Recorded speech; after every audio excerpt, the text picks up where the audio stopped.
Whether your church has had a media ministry for a long time or you're just starting out, there are times when you may have a little bit of budget that you can play with. And so the question becomes, where's the best place to apply it? Today on the show, we're going to be talking about some of the best places and most essential places that you can put some of that limited budget and get the most bang for your buck. If you're just joining us for the very first time, my name is Dave Curley, and I am a church media creator. With me, as always, is the lovely and talented Curtis Cleanhead James, my intrepid partner. How you doing? Doing all right. Excited to get to talk to you guys today about, where we really prioritize things. I mean, we call this like essential, the absolute essential things. And I think a lot of times, I couldn't tell you how many times I've gone into churches that are having problems and they'll have equipment that's good equipment. It's fine equipment. It's equipment that's doing a task or filling a purpose. And they'll tell me about this new piece of equipment they have, yet they have other things that are much higher priority that are out of date, that are aging, that are failing on them. And they're just spending the money where they thought was best. And so what we want to talk today about is, when you have multiple things maybe that are aging, maybe you have a gift given to the church specifically, maybe it's a new budget year, and you have the opportunity to say, look, I can replace something, but I can't replace five things. I'm being told I've got to replace these five things. What do we really need to prioritize? Where do we need to put this money? How can we be good stewards of it and keep from, buying equipment that's not really that necessary? And so we really want to focus in on these essential things and how to prioritize them. So what you're saying right off the bat is that just because we have a little bit of money doesn't mean we need to go buy a fog machine or something like that, right? Right. Like my favorite is when I would go into a church, and actually this exact piece of equipment I probably saw 10 or 15 times. I'd go into a system. It was a really simple system, maybe a system with just a board, amps, speakers, like a monitor send, and, microphones and stuff, like something really simple.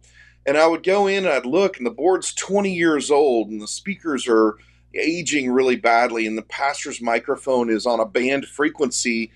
And they're like, look, we got this brand new parametric equalizer. And it's like, why? Why did you get a parametric equalizer? It's cool. It helps. It does this and it does that. And that's super cool, but that's not what we really needed to spend that money on. Right. But somebody told us we needed to. We were in Guitar Center, and this guy's like, oh, you guys are missing this piece of equipment. Or some musician was passing through and sang at our church and said, oh, you should get one of these. And we're like, well, they seem like they know what they're talking about. And so we go and we buy these things that aren't really helping us that much. And so we want to make sure that we are prioritizing the right things when it comes to live sound, live video, live lighting, and on the streaming side, on the production side with cameras and sound and the lighting and everything required there. So I just thought it'd be a good thing to talk about today. I think it's a great subject. I get asked a lot the same time when it comes to video and doing the live broadcast, live streaming, video production, things like that. What kind of camera should I get? Where should we put our money? And sometimes it may be as simple as, taking the $250 camcorder that you have and upgrading it to something that handles low light a lot better. This is actually what I got asked by my parents' church. They have a Sony camcorder and have been using it, and it's been doing fine, but they wanted to upgrade. Should we add another camera? Should we replace this one and still have one camera, or can we upgrade this camera and then use the current one for something else to enhance the ministry? So we've had those discussions. So let's just start off with your first thing. Where would be a good place to put a few $100s, like you said, if it was gifted, as far as the front of house type of thing? You do front of house and I'll do broadcast. Does that sound good? Yeah, that's great. So to me, the one place that usually we're deficient at is probably the most important piece of equipment in the room. Now, let me qualify that statement. Obviously, I can pick one piece of equipment and it won't be everything you need in your sound system, because the sound system has many absolutely essential components, things we have to have. If you don't have a soundboard, then you really don't have the brains to put things through. If you don't have a microphone, then you really can't hear things. If you don't have speakers, then it's not going to project. So we understand all these things are must-haves. The question is, how do we focus in on those must-haves and determine what's the most important thing to keep up to date? And to me, it's the pastor's microphone. And honestly, a lot of times it gets overlooked. A lot of time I'll go in, the worship guy will have a brand new, really nice mic, and the pastor will be using some old rundown microphone, and it'll be popping, it'll make noise, it'll be some, clip-on mic that's clipped too low, and it's not really a good quality, and it's 20 years old, and the pastor likes it because he's been using it for 20 years. He's comfortable with it. He knows where the switches are on it and all that kind of stuff. But when it comes down to it, is if we can't pick up that voice and really carry it out, why are we here? That's the voice that's carrying the scripture. That's the voice that's the whole reason we're getting together. And as important as boards are and speakers and all those kinds of things, which I'm not saying they're not, there are a lot of options out there when it comes to those components. But the pastor's mic, that one is really specific, and we've got to make sure we get the right thing. And so the mics that have become very popular over, say, the last 10 to 15 years is the head-worn microphones. Those mics are nice. They've replaced a lot of the lapel mics. There's pastors who love the lapel mics. I get that. Lapel mics, just not really good for live use, okay? We put them on, they rub underneath a tie or a jacket, they get sideways, they're big, they stick on the middle of a white shirt, and they pick up a broader signal space, which means we get more feedback, and you're not ever talking into the microphone. It's here, and I'm projecting this way, which means my sound is projecting here, and all that condenser, all that little lapel mic ever gets is just the leftovers. And if you have a nice beard, it's even worse because you've got a dampening device between the two.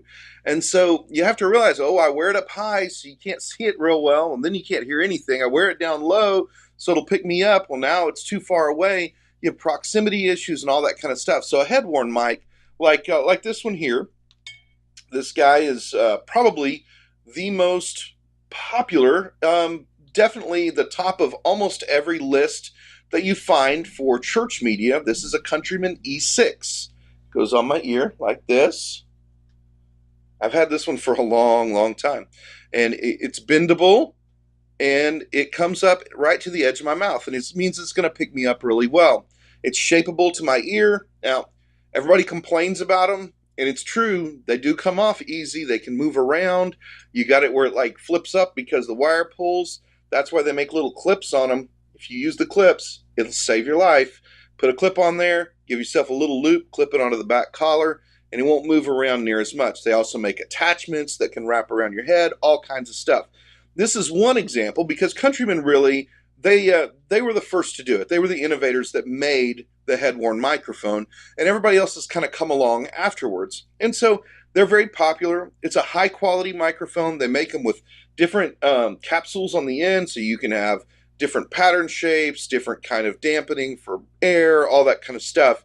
The wire is replaceable on these, which is actually a big deal because over time, you know how those get, even on lapel mics, they break off. So this mic right here provides us with a great opportunity to get close to the microphone, close to the mouth, and pick up that sound from its origination instead of it bouncing all over the place before it gets there. There's several options. Are these condensers or are they dynamic mics? Or these are condenser microphones. Every one of them is a condenser. Gotcha. But it's a tiny, tiny little head. You see that? Ooh, that's a little guy. And so the capsule is the capsule is at the tip. It's not actually on the unit with like just a straw tube, right? To channel. Right. This is because I have seen some of those microphone capsule. Yeah. Yeah, this isn't just a carrier of sound. As a matter of fact, this is high quality aircraft wire here.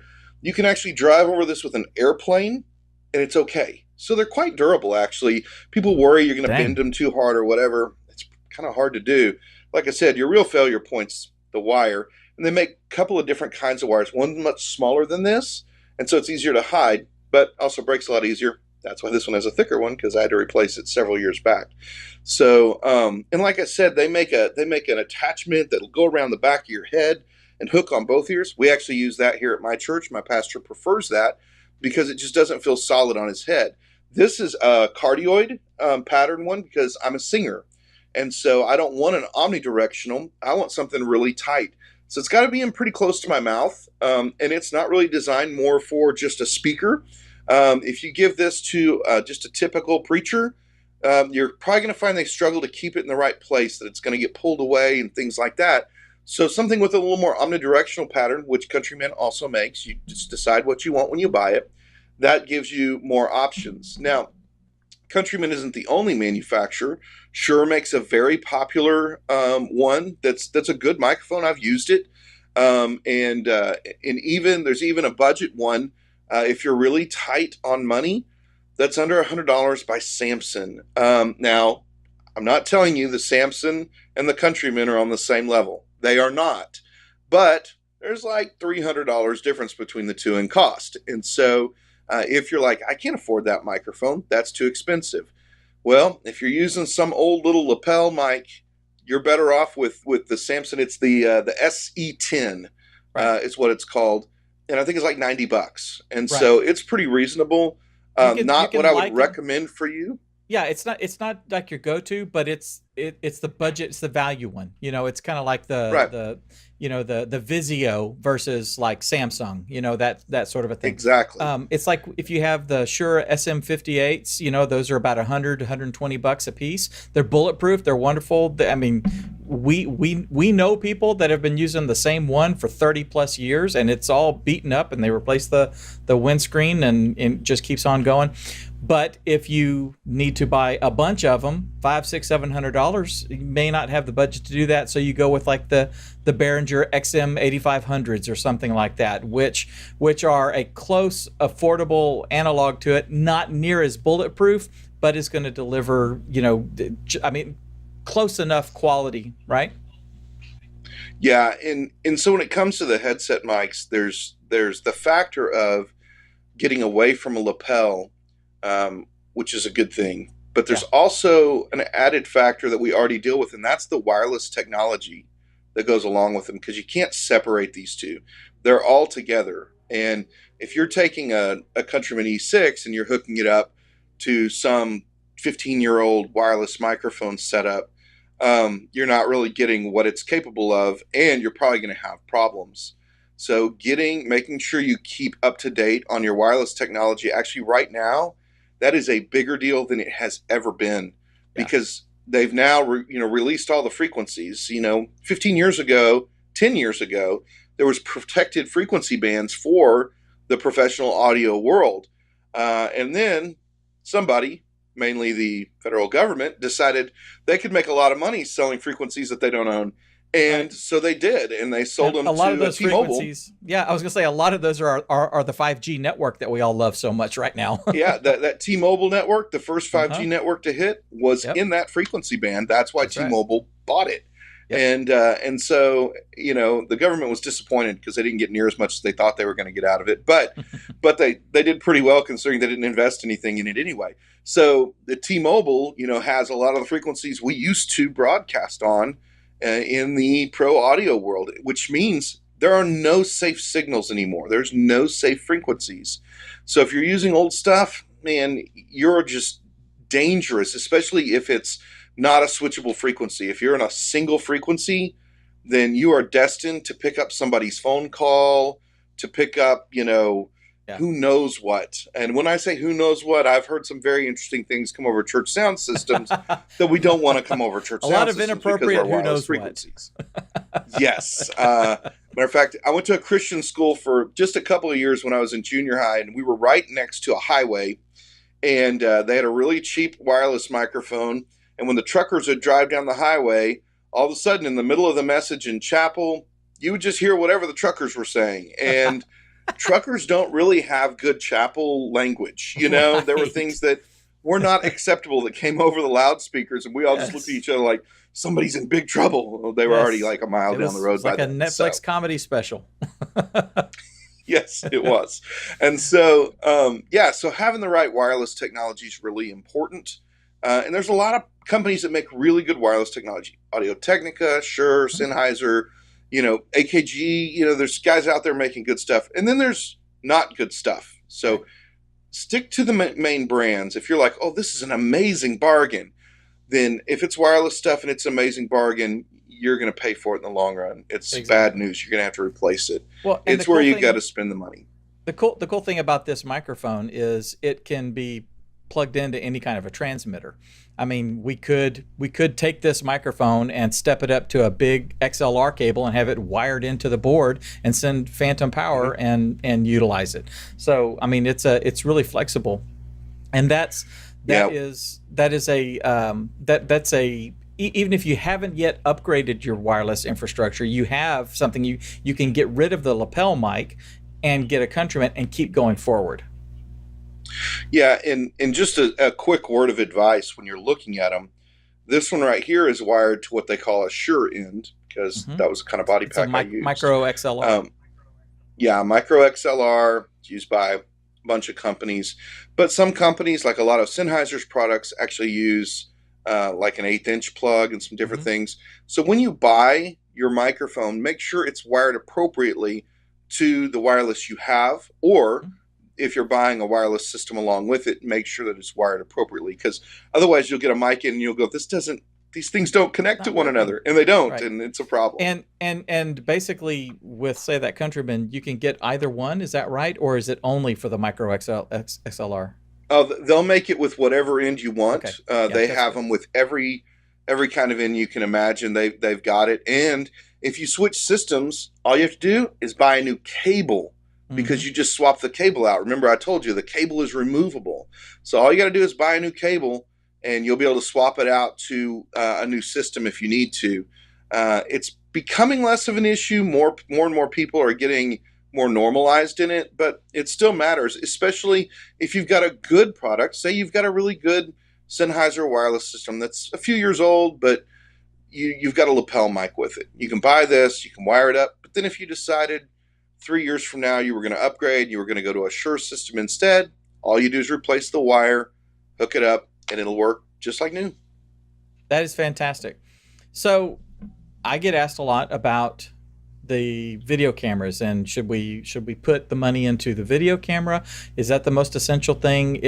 And I'll tell you, the way I look at it is you need to evaluate where you currently are, right? So if you have a camera and you are recording your services and you want to start streaming them, and you have some money to put into the system, then the most important thing may not be upgrading the camera. It may be getting a HDMI adapter so that you can plug it into a laptop or to a desktop computer and begin streaming, right? That would be the next logical thing, if to get you to the goal of streaming. So you need to, and with this, you need to evaluate where you are and what the most immediate need is, and then apply the money accordingly. When you're looking at broadcast, you were talking about that we need to be able to hear the pastor. We don't need to have any snaps and crackles and pops and stuff, which is correct.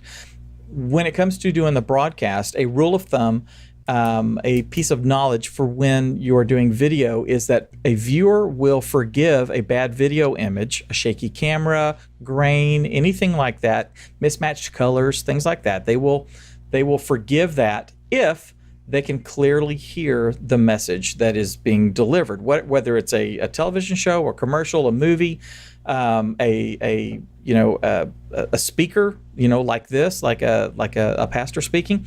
If they can hear them clearly, the image can be second, which, get a Countryman, they're clearer. Your older video camera can wait because they can now hear them clearly, right? If you need to upgrade your video camera, if you're using just a regular inexpensive camcorder, $200, $300, $400, like some of the Vixia cameras or some of the lower end Sony camcorders, and you have $1,000, $1,500, $1,700 that you can put into it, I highly recommend going with the Canon XA line, and you can find that line, the original XA 10 all the way up to like the 50s. I don't know if they have a 60 yet, but the XA50s, XA40, which is the one that we have at the church, that is our primary manned camera. It is a solid camera. It works in low light well. It gives a good clear image, not a whole lot of grain when the lights are going dim. You know, we've had some problems with our lighting system where some of our front of house, you know, stage spots have had to be off for a while, and so we have less on the actual speaker and none of the background stuff, and our images remained nice and clear. It's a really good camera. It's got great sensors. Canon makes great glass for their camcorders. One of the things I like about it is that it comes with 2 XLR inputs, which give you the ability to use it beyond just streaming. You can take it off of the tripod and use it to go shoot a testimonial video or shoot B-roll at an event or something like that. You can connect up a shotgun microphone to it. You can connect, it's got 2 XLR inputs, so you can connect up 2 lapel mics to 2 shotgun mics. If you want to do an interview, you can have speaker 1 using one mic, speaker 2 using the other mic. It's got a lot of flexibility. Now, it is expensive-ish.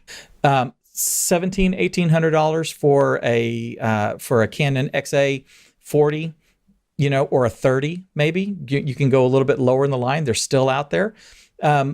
If you need to keep it a little bit lower, Canon makes what I call the little brothers to the XA series, which is the G series. So you've got the XA40, you've got a G40. It does not have the XLR inputs on it. It has a lot of the same functionality. It's just, Curtis, I look at them like you've got the prosumer level and then you've got like the professional level. And so I am looking at the XAs as more of a professional, and it's not a cinema camera, but more of the professional camcorder. And then the G series as like the souped up hobbyist one. It's not the cheap one that you hand your kid. It's the one that you can do some serious things with, and it's not as expensive. So either one of those are going to be really good. One of the things that I would say to the camera situation as well that's super important is to realize that when we start talking about like microphones in our sanctuary, for instance, those stay there. Those don't move. We don't take them anywhere else. That is the pastor's mic. As a matter of fact, it's best if that mic is a single person mic. Like literally if you have another mic used when there's guest speakers even, because once you get them molded to your head, it's kind of a pain to have somebody come in and mess it up.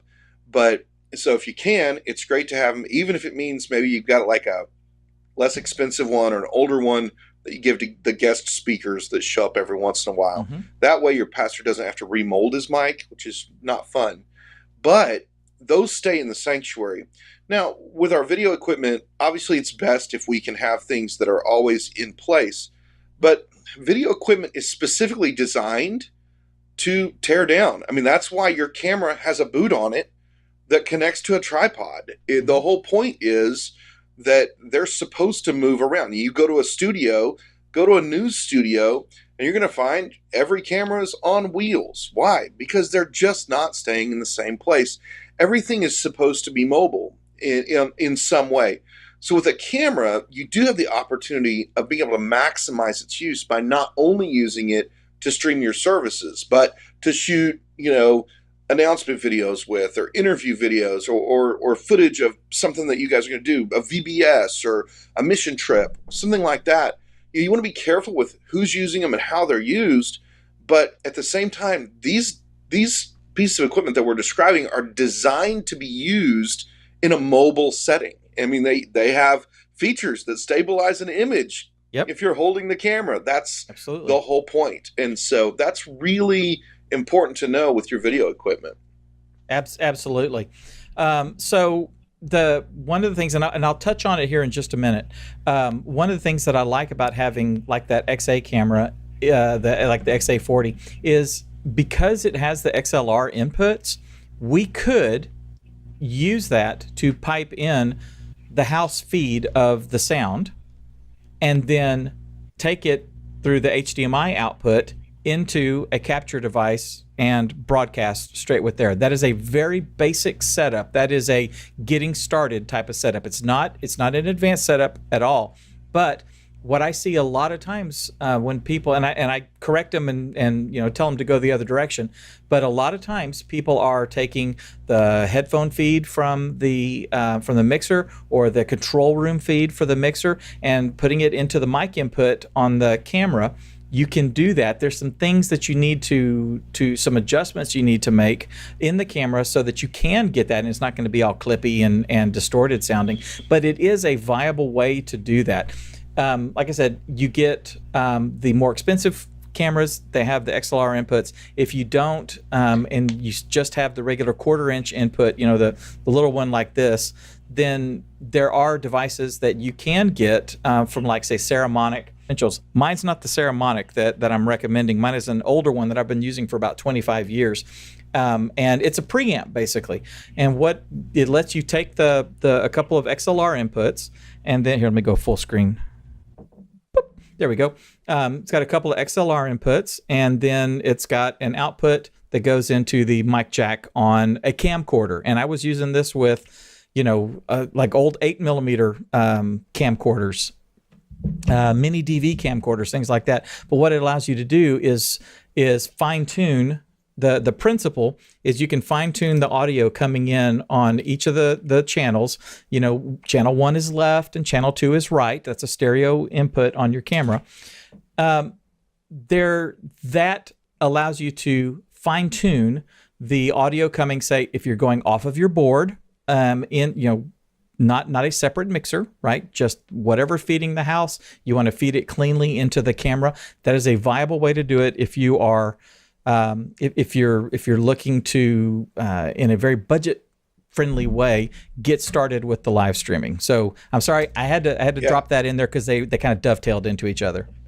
Well, and another thing to say about the camera when you're talking about the X series stuff, and they have two XLR inputs. I believe both of those inputs are actually phantom power inputs. Yes.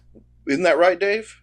Yes, they have phantom, so you can take you can power a shotgun mic. That's one of the biggest reasons why you would want that. Like if you have like a Rode NTG 2 or 3, like we have in our studio, we have a very high dollar shotgun mic that we use that requires power. Doesn't have a battery in it. So the unit itself that's going to take your battery. It's going to be using the battery that's on the unit, but it'll be sending that signal down and powering that microphone. So you have the ultimate in flexibility as well. Yeah, and the thing about that is when you have the two inputs, you actually have an additional option, and that is if you're pulling sound in from a soundboard, what you're getting is a very sterile sound, right? Mm-hmm. But because there's two XLR ins, you can actually throw a crowd mic on there too.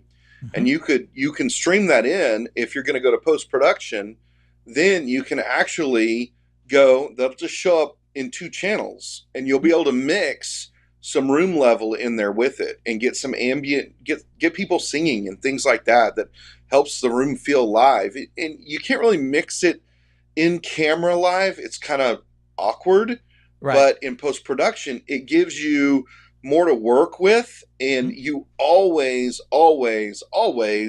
want two audio recordings of what you're doing, not just one, because one of them inevitably is going to get corrupted or have a problem with it. Yeah.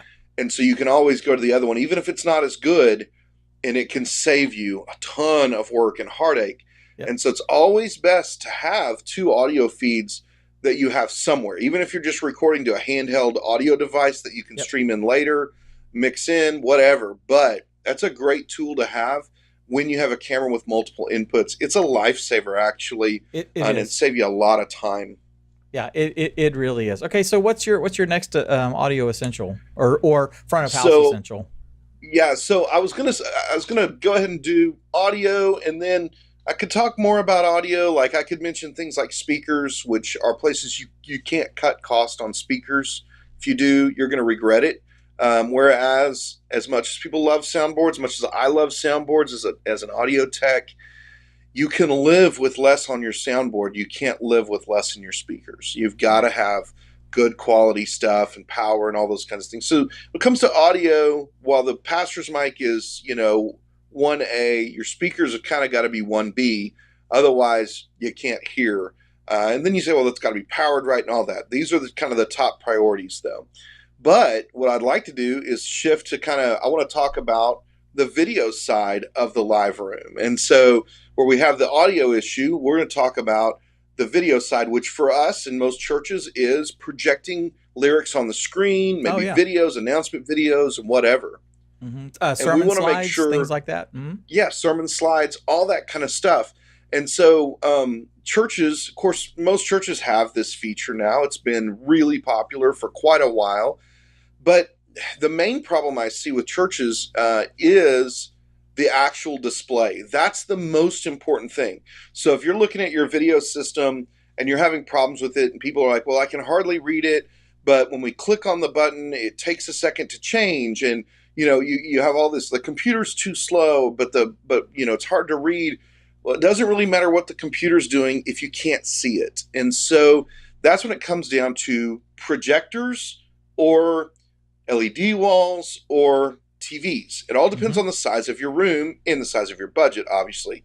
Everybody wants an LED wall because mainly they're just really cool. And we want to have them and play with them because, wow, we can make our own volume and shoot episodes of The Mandalorian exactly. Jesus style. I don't know. It's exactly. But that's the plan. That's what we want, So, but when it comes to what we're doing in our sanctuary, what we're doing in our worship services, we want to see that people, first of all, most importantly, just like we talked about in the audio, that people can see and read the scriptures that are being used in our services. The scripture is the central point of everything we do. Without scripture, we have no reason to meet, okay? So we've got to make sure that we keep the main thing the main thing. And so that is making sure the scripture can be easily seen and read, and making sure that the lyrics of the songs can be participated with. We're not spectators in worship. We're active participants. Having lyrics on the screen gets heads up, gets people looking, gets voices projecting out, and helps everybody stay together. So there's a lot of pieces of that, just like audio. But when it comes down to it, if your projection or your TV or your display is not clear, then you really shouldn't even bother. You need to pull out the hymn books or print stuff on paper and hand it out. And I'm not saying that's bad. That's okay. If you can't have projectors that are working right, then you want people to participate. So when you look at projectors, the projector world has changed a lot in the last 5 years, actually. And so there's lots of options out there. If it's a projector that's for sale at Sam's, it's not good enough for your sanctuary, okay? Now, if you're in a room of, let's say, 30 to 40 people, you can get away with a consumer-grade projector and put it up there, and it's got, however, 3,000 lumens or whatever, and you can be fine with that because everybody's close, but you're going to battle all the light and all that kind of stuff. What you really need in a typical room, you're really looking to go 5,000 plus when you're talking about your lumens, because brightness is key. You can talk about contrast all you want to. You can talk about resolution all you want to, but if it's not bright enough, it's not bright enough. And that's all it comes down to. And in so a lot of cases, when we look at in a lot of cases, we've got older churches that have windows or stained glass windows or whatever, so they've got natural light coming in there that is going to, that the projector is going to be fighting with, right? Absolutely. We have to battle light and realize it's really about the light that's hitting the surface where the projector is projecting. A lot of times we think it's about the light that's in between the two, but that's not really what impacts it so much. It's the light that's hitting the surface we're going to. That's an important thing to know. Now, there's a lot of different ways to look at it. Obviously, laser projectors are very popular now and becoming much more common and much more cost effective. Mm-hmm. People are like, oh, we want to go with laser because it's so much better. Yeah, it is better, but laser projectors don't actually give you a much better image. Matter of fact, you can buy a really good, standard projector that'll look better than a lot of laser projectors. What a laser projector does for you is it reduces and eliminates maintenance needs, okay? That laser projector, those lamps, those lasers, they don't have to be replaced. And so they'll outlast the other pieces inside of that projector. And so when you hang it up there, you're done, except you're not, because you still have to change the filter and clean it. Okay, we can't just ignore it, because if it overheats, it's not going to work, right? But the projector is key. And so whether you're going with a standard projector, you're going with laser, make sure you're getting the brightness that you need, and then looking at the contrast and all kind of thing. Now, if you're in a room of 100 people or less, which makes you an average sized church in the United States, then you may say, well, what about a TV? And the answer is, it could work for you. TVs have gotten a lot cheaper. You can buy an 85-inch TV for a relatively reasonable price. You're going to probably pay more than you're going to pay for a projector for it, even though now they're getting pretty similar. Good thing about a TV, again, maintenance. You don't have lamps to replace. You don't change filters. And they do hold up well over time, most of the time. And so that's great. But you have to realize 85-inch screen is pretty small. And I know we think it's big, but it's not. And so when people tell me they're going to get a TV, what I tell them to do, if they already have a projector on hand, is to go and measure out an 85-inch diagonal screen, which you can get the dimensions and everything, and project an image at that size with their projector, and then go to the back of the room and get about 10 of your oldest church members to drop by and say, can you read this? And you'll find the TV's not near as big as you thought it was. The other factor you get into is then run a video. Now, a lot of churches, you focus in on lyrics and text, and that's it. Great. But if you use video at all, you'll realize how small an 85-inch screen is when you're 60 feet away from it. It's really small. We're normally projecting a minimum of 110, 120 inches in a room that size. And so you're dealing with a major, like 25% difference in size. So we have to be careful. So for comparison, or to put that in perspective, one of the rules that we use, there's a thing called, we call it IMAG, which is image magnification, which is a fancy way to say taking what is happening on the stage and putting it up on the screen so that people in the room can see it clearly. The general rule of thumb is you don't need to do that. You don't need to have take the camera feed and project it to the people in the room unless they are 100 feet or more away from the stage, right? So realize that for a live event, 100 feet from the stage means that you're squinting to see what's on the stage. Imagine if you're 60 feet, typical room, ours, I think ours from the baptistry to the back wall is like 75 feet, and we're we have a pretty shallow room. Yeah, we do. But that's the kind of perspective that, if you're squinting to see what's on the stage, imagine squinting at reading what's on the wall. Yeah, and I'll give an example that we faced here a year and a half, 2 years ago, I guess. We had in our upper room area, which is a smaller worship area that our youth and college students use, and we use for special events. We had a projector that sat in our booth and projected up on the back wall, which was like unkeystoneable. It was such a bad angle. And then, the sound guy would lean over and he'd shine in their eyes and all this kind of stuff. It was a bad setup. We'd inherited that setup. Well, our worship guy came to me and said, hey, I'm wanting to put a TV back there. I'm like, let's do it, And so he goes to put a TV. We start looking at sizes, and he's telling me the sizes. I'm like, man, we need to go a little bigger. And he had to go with something just a little smaller than what we wanted. But what we determined was the people on that stage are all between the age of 13 and 24. Mm-hmm. They can see it. And so we got it, and it's perfect in there. So you got to know your use. You got to know who's needing to see it, who's needing to use it. Whereas when we did that in our sanctuary, put a big TV up and replaced a projector, he went with an 85-inch TV, and it's big enough, but it's the monochrome stage display setting in ProPresenter that allows you to see those nice big letters. And some of our older people actually still struggle with it some. Right. And we're using TV, fluorescent green letters, high contrast. Yeah, and it's like 50 feet, 45, 50 feet from a lot of the people looking at it. So that's a good perspective to have. TVs are great. Just make sure they're big enough for your room. That's the key. That's what we want to make sure happens.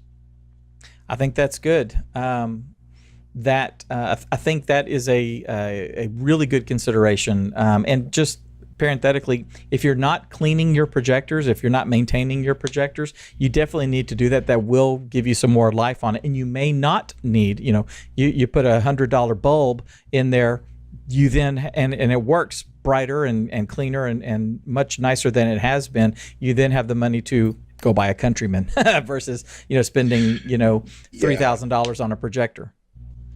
The other thing I will say is all projectors are not created equal. This is also true with speakers I was talking about a minute ago. The name on the projector matters, and not all equipment's like that.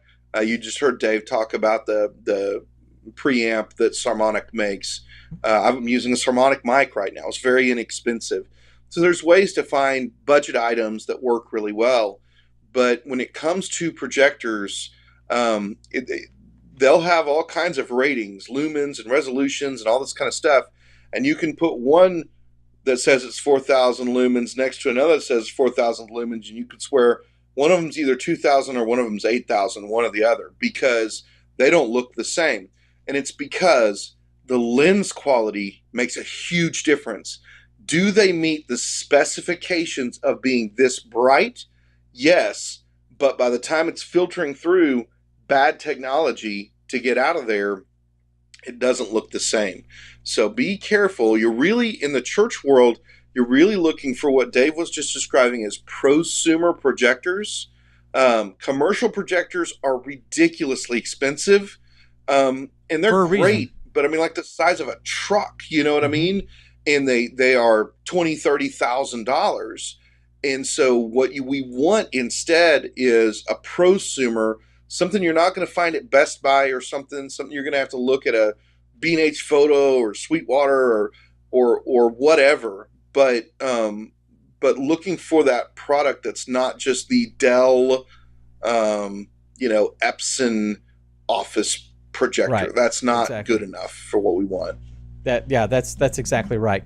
Okay, so let's say, Curtis, that we have a good camera and we've got a good tripod, which, by the way, just parenthetically, when it comes to tripods, if you bought a cheap tripod and put the camera on it, now you have a good camera, and you're doing what we highly suggest you do, have someone who is manning it and who is tracking the pastor as they're walking around on the stage and following the action, instead of giving you that wide angle shot where everyone's going to have to squint to see what's on it. Then you may want to consider upgrading your tripod to something that has sturdier legs, that is not gonna wobble, and also has a fluid head, a fluid head.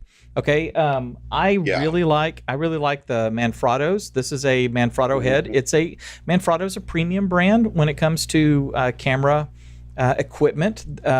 You may, in some cases, when you take a look at some of their tripods and you see a $2,500 or a $3,000 price tag on it, realize that is something that may actually be used in the making of a film, an actual movie or something. They're one of the brands that goes on forever. They have very expensive heads. They have less expensive heads, like the one I was showing you. That's $150. It's got grease and fluid and stuff in there in the mechanism, so that it won't kind of stutter as you try to move across. It'll just move nice and smooth, so that you are, especially when you're far back. If you haven't realized this, Curtis, when you are in the back of a room and you zoom up on an image, you end up magnifying the image on the sensor of the camera. You also end up magnifying the movements that happen right there at the camera. So if I bump the camera, like I'm going to bump mine right here. So you guys barely saw that. You guys barely saw that movement. Now, if I had zoomed up to something like, you can see I've got an X-Wing hanging on the wall of my living room. If I had zoomed up on that and then bumped it, you would see a much bigger movement. So everything gets magnified. When you have a fluid head and you can, pan very smoothly, or if you have to tilt, you're tilting very smoothly and gently. You're minimizing those movements, the shaking, the jerkiness and all that, and you're giving the viewer a much better experience. Now, I actually didn't really want to go there, so that was a free one. If you have money that you want to put into your system for the broadcast, evaluate where you are. A lot of churches I see have a really nice iMac or a Mac Mini, and they're running ProPresenter on it. Say they have a nice, an M1 Mac Mini, and they've got 16 gigs of RAM, and ProPresenter is running like silk and all that. And so, okay, now we want to live stream the service. So we're going to install OBS on this, and we're going to bring a camera in, and we're going to live stream. In a very, very ideal, perfect situation where you're not really producing a live stream, you're just sending a signal out and don't care what it looks like, that's going to work. But you're going to end up overloading the system, especially if you're doing a lot more stuff during the actual stream. Your system is having to encode an H.264 stream. I'm getting technical here. It's doing an encoding session and sending it out of your network, okay, which is taking up GPU and CPU usage and memory that you are also trying to utilize to generate the images that are on the screen. And in some cases, when you have, in some systems where you have multiple projectors, you may have an amplifier for your projectors where you take the HDMI signal, it goes into a box, has some juice added to it, and then gets split into 3 or 4 different projectors. And then you have another one that goes to the confidence monitor, maybe on the back wall. You also then have to show it on your screen that you're sitting there looking at. You've got now 4 unique video images that are being sent out. That is going to take overhead as well. And the more you tax that system, the more sluggish things happen. You may go to play your announcement video or the mission trip highlight video, and you're ruining the experience for not only the people in the room, but the people that are watching the stream. So if you have $1,000, if you've got $1,500, go ahead and get a second computer that is going to be your broadcast system. The one that we use at our church, we bought. Corbin and I were shopping around looking for features, looking for, we knew we didn't have to spend a lot of money on memory on the system. We went PC because we're using vMix. We knew we could order extra memory, so we didn't, need to have memory, at the time of purchase. But it had the video card that we wanted. It had the CPU that we wanted. We knew we could add some hardware and stuff, so we ended up going with an off-brand. We spent maybe $1,600 or $1,700 and added a little bit more memory to it, and it is a rock-solid powerhouse that is handling. It's handling 4. Let's see, 1, 2, 3. It's handling 3 HDMI inputs. No, yeah. Yes, 3 HDMI inputs and 3 or 4, 5 NDI inputs coming in over our network. And it's handling them all very, very well. So we have a dedicated unit that is being used to mix the broadcast, and we have a dedicated unit that is being used in the sanctuary to project as a part of our environment, right? During the worship service, the various assets that we need to support what is happening on the screen. We're not even using that same computer to run our lights. We have a separate computer to do our lights. So if you're currently doing both front of house visuals and live streaming on the same computer, highly recommend put the money into a separate machine. And it doesn't, you can start off with a gaming laptop or a $900 gaming system to at least get it off of the other computer.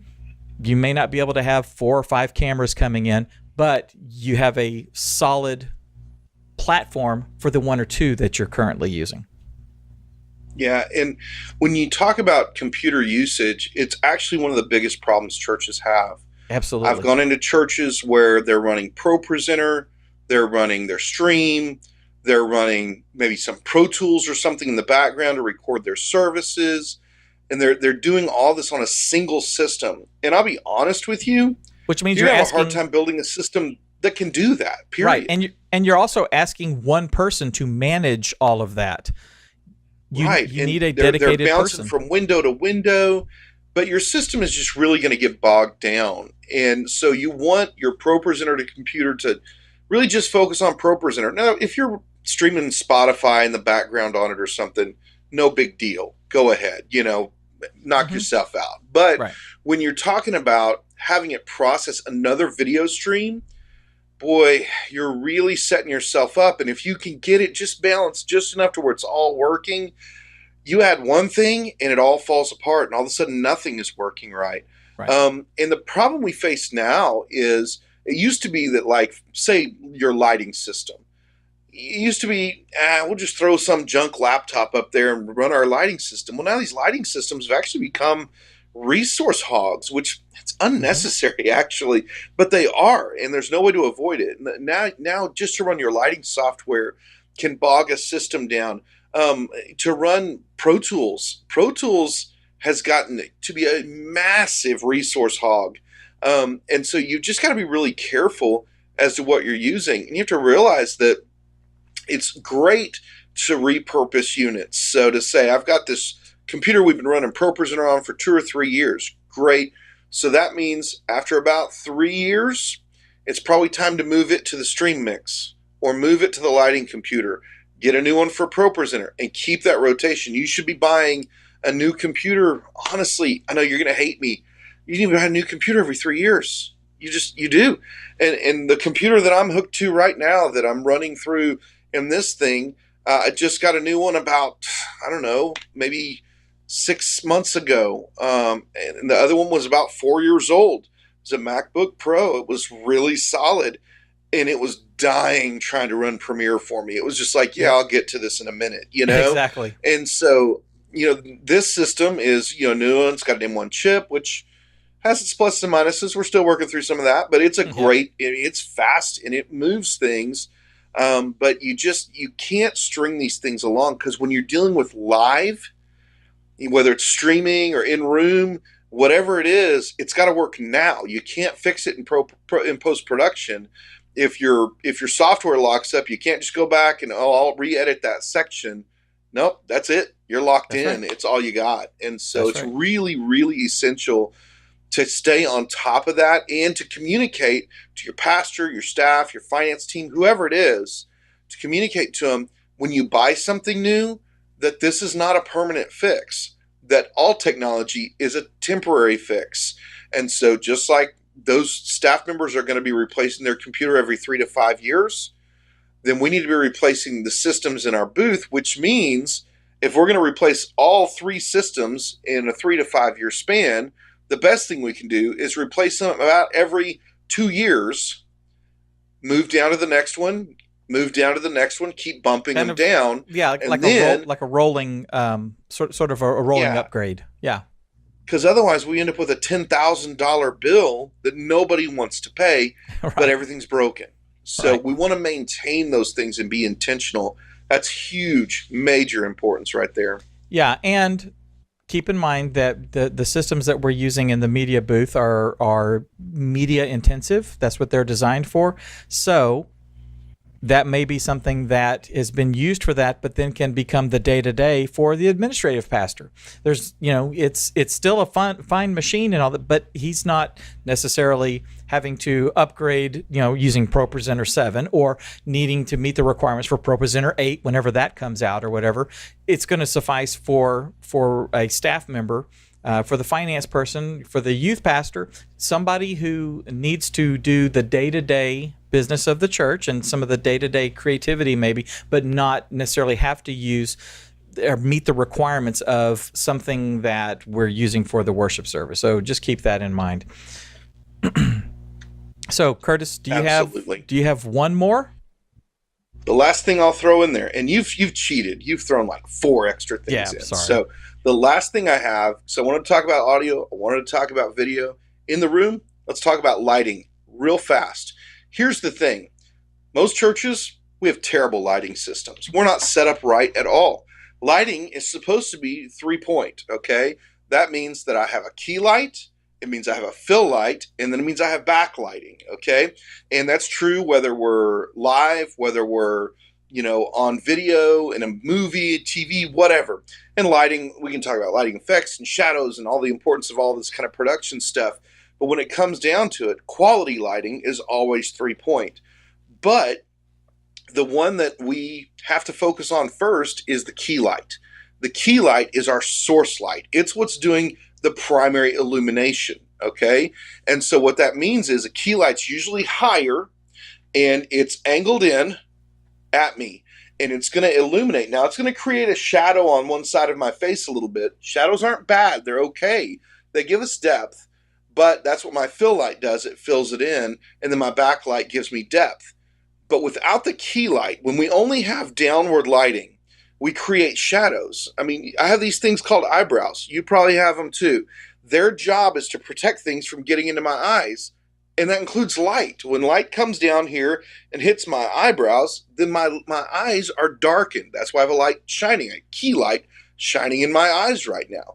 The whole purpose of this is, from a church standpoint, from a worship standpoint, we have to realize the Bible says the eye is the light of the body, okay?